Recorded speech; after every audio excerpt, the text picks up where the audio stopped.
Olá pessoal, tudo bem com vocês? Estamos aqui para mais um vídeo do nosso canal Resenha Teológica e no vídeo de hoje nós vamos falar sobre esse lançamento de Edições Vida Nova, a segunda edição de Visões e Ilusões Políticas, uma análise e crítica cristã das ideologias contemporâneas de David Koyzis.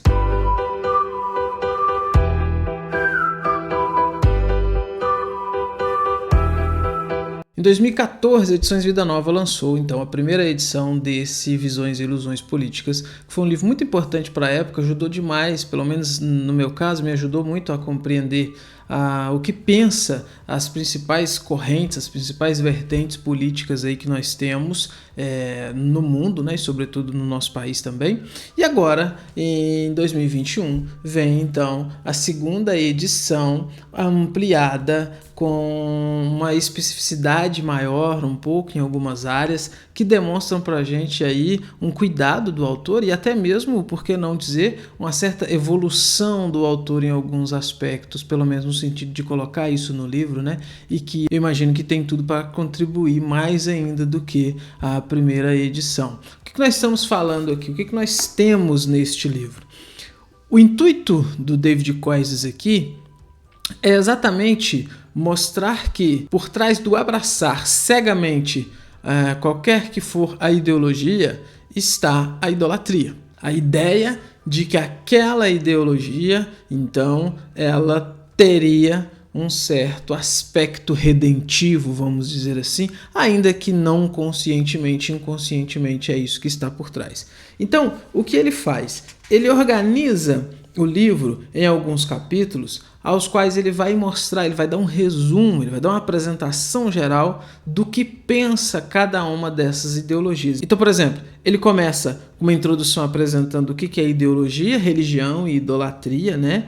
E aí vai trazer histórias, vai trazer definições, e aí depois ele tem um capítulo para falar de liberalismo, tem um capítulo para falar de conservadorismo, tem um capítulo para falar de nacionalismo, democracia ou democratismo, socialismo. E aí depois que ele apresenta então isso, ele vem com um capítulo chamado Transcendendo as Ideologias, que é o 6º capítulo, onde ele vai apresentar uma resposta cristã e bíblica a todo esse cenário que ele vem apresentando, mostrando que a Bíblia ela não é partidária de uma certa ideologia, mas a Bíblia sim instrui o cristão a agir no mundo em que ele vive de forma bíblica e que nessas ideologias a gente pode sim encontrar alguns aspectos que concordam com a Escritura, mas nunca uma ideologia apenas vai ter tudo aquilo que o cristão encontra na palavra de Deus e aquilo que o cristão é chamado a seguir, né? O capítulo 7 é uma pegada mais histórica, ele vai falar sobre doutrina social católico-romana, vai falar sobre a Reforma, Calvino e Althusius,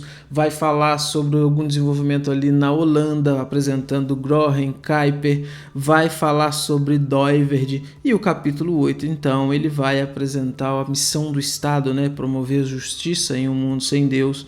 E ele tem aqui nessa versão, então, nessa segunda versão, um pós-escrito eclesiológico, onde ele começa apresentando o papel da igreja, o que é a igreja. Ele vai trabalhar aqui alguns termos, né, eclésia e tal, o significado desse termo, vai mostrar então qual é o papel da igreja e depois vai discutir se a igreja, se o púlpito da igreja pode ser utilizado para falar de política, falar desse tipo de coisa. E aí ele apresenta aqui algumas orientações que ele entende como sendo pertinentes, como sendo possíveis de se usar na igreja. Ele apresenta maneira de como não fazer isso e maneiras de como fazer isso que não fere o papel que o pastor, o ministro tem ali diante da igreja de apresentar o evangelho. Eu quero mostrar para vocês aqui algumas partes que eu destaquei que eu achei muito interessante.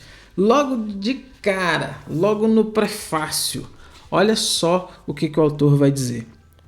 A distância entre a visão e a ilusão é às vezes assustadoramente pequena. Todos queremos enxergar com a máxima clareza possível. Podemos até nos orgulhar de nossa capacidade de entender e interpretar o mundo como ele realmente é. No entanto, em nosso contínuo esforço para compreender o mundo à nossa volta, nossa observação inevitavelmente é filtrada por uma ou mais cosmovisões. Uma cosmovisão, o que os alemães chamam de Weltanschauung, não é ainda um modelo teórico passível de verificação ou refutação pelos meios comuns de demonstração.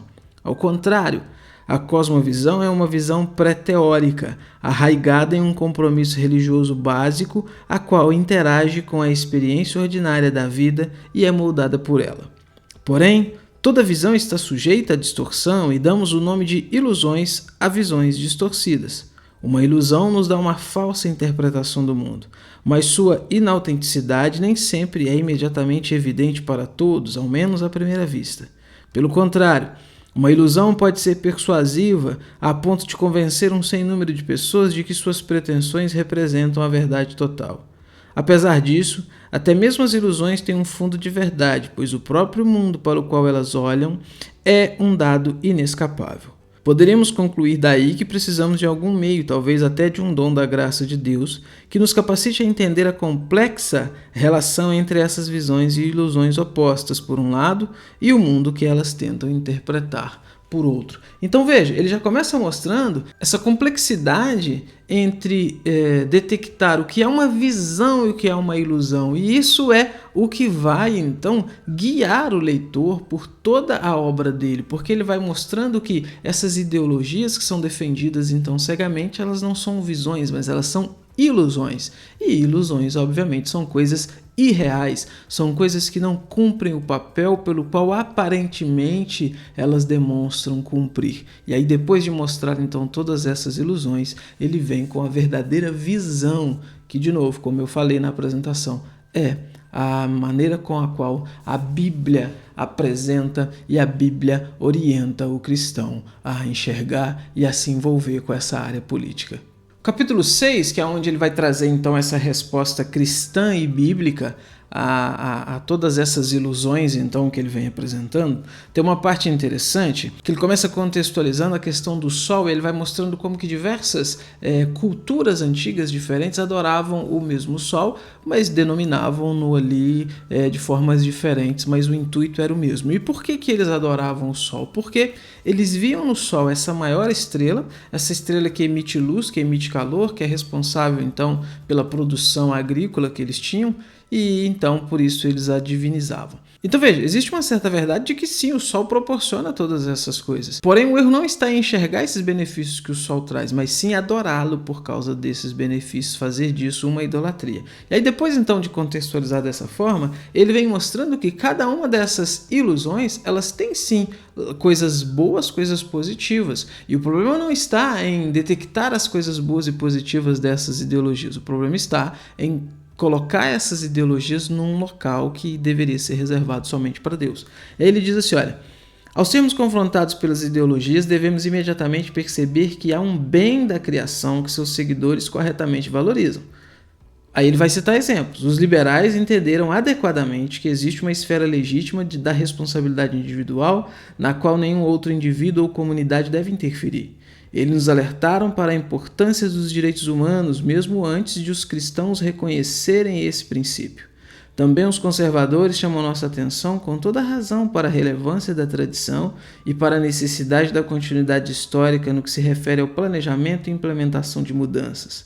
Os nacionalistas entendem o valor da solidariedade comunitária entre as pessoas que compartilham a mesma cidadania ou etnia. Os democratas ideológicos reconhecem corretamente o valor da participação popular nas questões de governo. Os socialistas nos alertam para o papel desempenhado pelas classes econômicas em nossa forma de pensar e agir politicamente. Além disso, eles também souberam entender em que medida as autoridades políticas são capazes de intervir para reduzir as mais graves disparidades econômicas entre os cidadãos de um país.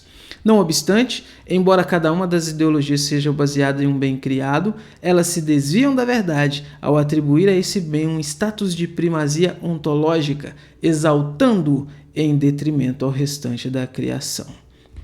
Então veja, é interessante porque existem pontos positivos, né? E aqui eu já quero chamar a atenção o seguinte, não é que o autor tá sendo aquela pessoa que se apresenta como alguém em cima do muro. Não, o objetivo dele não é decidir que visão, que ideologia a pessoa deve seguir, mas sim mostrar que há falhas nessas ideologias e que sim, como qualquer cristão sensato deve chegar à conclusão, não devem ser adoradas. O pós-escrito é muito interessante, como eu falei, ele vem apresentando aqui então maneiras, né, pelas quais os pastores podem lidar com essas questões políticas no púlpito da igreja, e ele finaliza aqui com uma parte direcionada para perguntas aí, questões, né, na realidade, para debates que são distribuídas por cada um dos capítulos aí, né? Então, ou seja, todas as do capítulo 1 estão em sequência, depois todas as do capítulo 2, e tem uma bibliografia selecionada interessantíssima e muito vasta. A bibliografia para você se aprofundar também em cada uma dessas áreas. A bibliografia também está por partes, então a do liberalismo está tudo em sequência, a do conservadorismo toda em sequência. Gente, tá aqui, excelente, recomendo. Se você quer entender um pouco mais de política, se você quer entender qual é o papel do cristão em relação à política, se você quer ter uma visão bíblica de como se posicionar e de como entender todas essas coisas, esse é o livro, vai te ajudar demais. Tá aqui, Visões e Ilusões Políticas, David Koyzis, segunda edição, tá muito caprichada, tá muito bacana, lançada aí por Edições Vida Nova. O link vai estar na descrição desse vídeo, como sempre. Comprando pelo link, você contribui com o nosso canal. Tchau, até os próximos vídeos.